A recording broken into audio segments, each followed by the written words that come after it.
നമ്മളിപ്പോൾ കണ്ട ദൃശ്യങ്ങൾ ഉത്തരക്കുലക്കേസിന് ശേഷം പോലീസ് നടത്തിയ ഡമ്മി പരിശോധനയുടേതാണ്. രാജ്യത്ത് ആദ്യമായാണ് ഇങ്ങനെ പാമ്പിനെ കൊണ്ട് കടിപ്പിച്ചു കൊന്ന കേസിൽ ഡമ്മിയിൽ പാമ്പിനെ കൊണ്ട് തന്നെ കൊത്തിച്ച് അതിൻ്റെ ഒരു പുനർസൃഷ്ടി നടത്തുന്ന സംഭവം കേരളത്തിലുണ്ടായത്. നാഷണൽ ക്രൈം റെക്കോർഡ്സ് ബ്യൂറോയുടെ കണക്കുകൾ പരിശോധിക്കുമ്പോൾ 3 കേസുകളാണ് ഇങ്ങനെ രാജ്യത്താകെ നടന്നിട്ടുള്ളത്.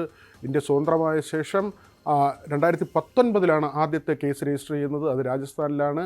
കേരളത്തിൽ ഒരു കേസ്, പിന്നെ ഉത്തരാഖണ്ഡിൽ. ഇങ്ങനെ 3 കേസുകളാണ് പാമ്പിനെ കൊണ്ട് കടിപ്പിച്ചതുമായി ബന്ധപ്പെട്ട് രാജ്യത്ത് രജിസ്റ്റർ ചെയ്തിട്ടുള്ളത്. നമ്മൾ ഇന്ന് പരിശോധിക്കുന്നത് രാജസ്ഥാനിലെ ജുനു എന്ന പ്രദേശത്ത് സുബോധ ദേവി എന്ന വീട്ടമ്മയെ അവരുടെ മരുമകൾ അൽപ്പനയുടെ കാമുകൻ മനീഷിൻ്റെ സുഹൃത്ത് കൃഷ്ണകുമാറും ചേർന്ന് കൊലപ്പെടുത്തിയതിനെക്കുറിച്ചാണ്.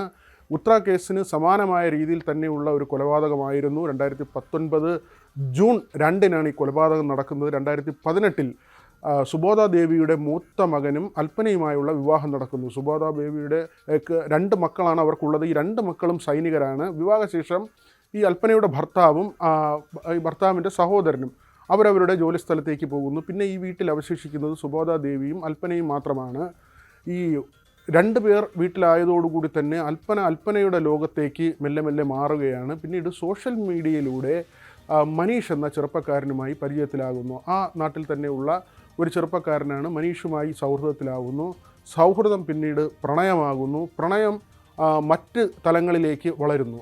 ഇത് സുബോധ ദേവി പിന്നീട് മനസ്സിലാക്കി. തൻ്റെ മരുമകൾക്ക് മറ്റാരുമായോ ബന്ധമുണ്ട് എന്ന കാര്യം ഈ ഭർത്തൃമാതാവ് മനസ്സിലാക്കുകയും മരുമകളെ ഈ ബന്ധത്തിൽ നിന്ന് മാറുന്നതിന് പ്രേരിപ്പിക്കുകയും ചെയ്യുന്നു. ഇവർ തമ്മിൽ പലപ്പോഴും തർക്കമുണ്ടാകുന്നു. ഈ സൗഹൃദം ആദ്യം അൽപ്പന സമ്മതിക്കുന്നില്ല. തനിക്ക് അങ്ങനെ ഒരു സൗഹൃദമില്ല, ചില സുഹൃത്തുക്കളുമായി മറ്റു തരത്തിലുള്ള സൗഹൃദമല്ല, സാധാരണ നിലയിലുള്ള സംസാരമാണെന്നൊക്കെ പറയുന്നു. പക്ഷേ രാത്രി കാലങ്ങളിൽ അൽപ്പന പല സമയത്തും ഫോണിൽ തന്നെയാണുള്ളത്. മെസ്സേജുകൾ അയക്കുന്നു, നിർത്താതെ ഫോൺ ചെയ്യുന്നു. ഇതൊക്കെ ആയപ്പോൾ സ്വാഭാവികമായും സുബോധ ദേവി ഇതിൽ കയർക്കുകയും ഇങ്ങനെയുള്ള ബന്ധങ്ങൾ പാടില്ല എന്ന് ശാസിക്കുകയും ചെയ്യുന്നു. അപ്പോഴും അവർ അവരുടെ മകനെ ഈ വിവരം അറിയിക്കുന്നില്ല, മറിച്ച് മരുമകളെ ഇതിൽ നിന്ന് പിന്തിരിപ്പിക്കാനുള്ള ശ്രമമാണ് നടത്തുന്നത്.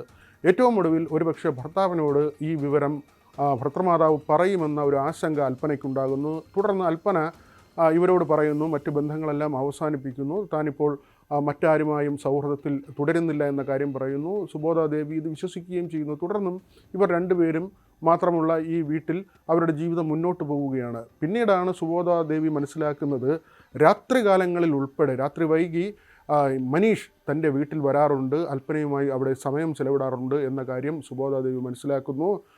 ഇത് മനസ്സിലാക്കിയ ശേഷം അൽപ്പനയുടെ തന്നെ സാന്നിധ്യത്തിൽ മകനെ ഫോണിൽ ബന്ധപ്പെടുകയും ഗൗരവമുള്ള ചില കാര്യങ്ങൾ പറയാനുണ്ട് എന്ന് അറിയിക്കുകയും ചെയ്യുന്നു. ഇതോടുകൂടി അൽപ്പനയ്ക്ക് മനസ്സിലാകുന്നു, തൻ്റെ അമ്മായിയമ്മ ഏത് നിമിഷവും ഭർത്താവിനോട് ഈ കാര്യങ്ങൾ തുറന്നു പറയും. പിന്നീട് എന്ത് സംഭവിക്കും എന്നതിനെ സംബന്ധിച്ച് അൽപ്പനയ്ക്ക് ആശങ്കയുണ്ടാകുന്നു. വിവാഹബന്ധത്തിൽ നിന്ന് അവർ മാറുന്നില്ല, പക്ഷേ ഈ സൗഹൃദം വിട്ട് പോരാനും കഴിയുന്നില്ല. ആ തരത്തിലേക്കുള്ളൊരു ഘട്ടത്തിലേക്ക് അൽപ്പന വന്നു ചേരുകയാണ്.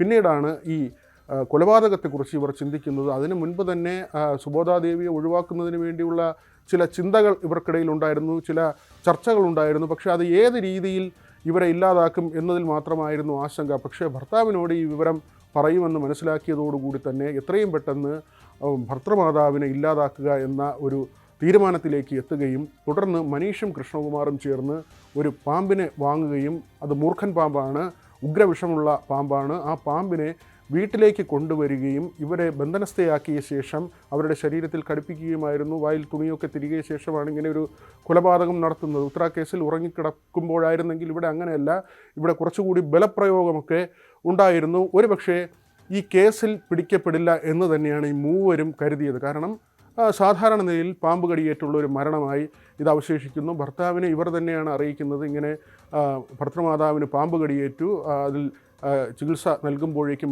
മരിച്ചുപോയി എന്ന തരത്തിലൊക്കെ ഇവർ തന്നെ അവതരിപ്പിക്കുകയും ചെയ്യുന്നു. അൽപ്പന തന്നെ വിളിച്ചറിയിക്കുകയും ചെയ്യുന്നു. പക്ഷേ ചില സംശയങ്ങൾ ഭർത്താവിന് തോന്നുന്നു. സൈനികനാണ്, കേസുമായി മുന്നോട്ട് പോയി പോലീസിനോട് ഇക്കാര്യങ്ങൾ പറയുന്നു. തുടർന്ന് പോലീസ് അന്വേഷണം വരുന്നു.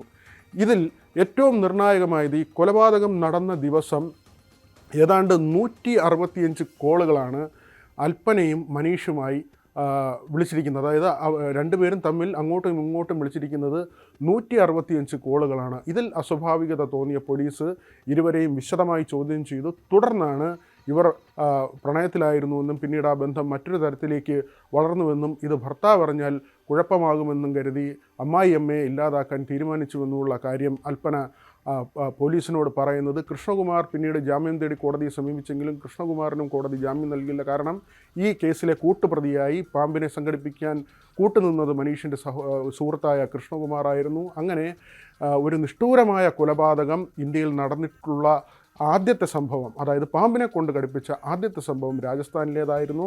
പിന്നീട് ഉത്തരാഖണ്ഡ് സംഭവിക്കുന്നു. ഉത്തരാഖണ്ഡിലും ഈ തരത്തിൽ തന്നെ മറ്റൊരു കേസ് നടന്നിട്ടുണ്ട്. അതും ക്രൈം റെക്കോർഡ്സ് ബ്യൂറോയുടെ കണക്കിൽ ഉൾപ്പെടുത്തിയിട്ടുള്ളതാണ്. അത് പിതാവിനെയും രണ്ടാനമ്മയെയും പാമ്പിനെ കൊണ്ട് കടിപ്പിച്ചു കൊന്ന മകൻ പ്രതിയായ കേസാണ്. അത് ഡ്രൈവറെ വണ്ടിയിൽ നിന്ന് സൂത്രത്തിൽ ഒഴിവാക്കി അവിടേക്ക് പാമ്പ് പിടുത്തക്കാരനെ കൊണ്ടുവന്ന് ആ പാമ്പ് പിടുത്തക്കാരനെ കൊണ്ട് ഏതാണ്ട് 80 വയസ്സിന് അടുത്ത് പ്രായമുള്ള ഈ രണ്ട് വൃദ്ധരെയും പാമ്പിനെ കൊണ്ട് കടിപ്പിച്ച് കൊന്ന കേസായിരുന്നു. അത് സ്വത്ത് തട്ടിയെടുക്കുന്നതിന് വേണ്ടിയാണ് അത്തരത്തിലൊരു കൊലപാതകം നടത്തിയത്. അങ്ങനെ 3 കേസുകളാണ് പാമ്പിനെ കൊണ്ട് കടിപ്പിച്ച് കൊന്നതുമായി ബന്ധപ്പെട്ട് ഇന്ത്യയിൽ രജിസ്റ്റർ ചെയ്തിട്ടുള്ളത്.